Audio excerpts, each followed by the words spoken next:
आजको पहिलो वर्ड छ एट। एटको अर्थ हुन्छ मा। म घरमा छु। I am at home. I am at home. Be. बीको अर्थ हुन्छ हुनु।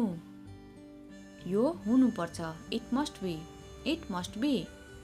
त्यस्तै अर्को छ इज। इजको अर्थ हुन्छ छ। यो नयाँ छ। It is new. It is new. Of. अफको अर्थ हुन्छ को। काठको टुक्रा। Piece of wood. Piece of wood. A. एको अर्थ हुन्छ एउटा। यो एउटा पुस्तक हो। This is a book. Am. एमको अर्थ हुन्छ छु। म ठिक छु। I am fine. I am fine. Into. इन्टुको अर्थ हुन्छ मा। कोठामा जानुहोस्। Go into the room. Go into the room. In. इनको अर्थ पनि मा हुन्छ। म पार्कमा दौडिन्छु। I run in the park. So. सोको अर्थ हुन्छ त्यसैले। त्यसैले मैले कुरा गरे। So I talk. So I talk.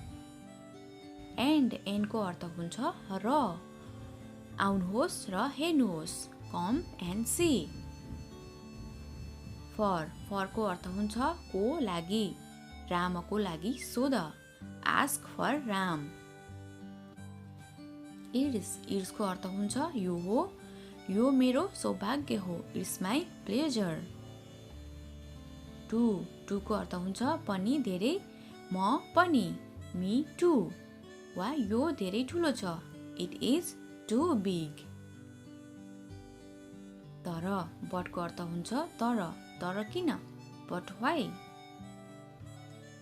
Of. अफको अर्थ हुन्छ बन्द। यसलाई बन्द गर। Turn it off. अल। अलको अर्थ हुन्छ सबै। सबै सकियो। It's all over. It's all over.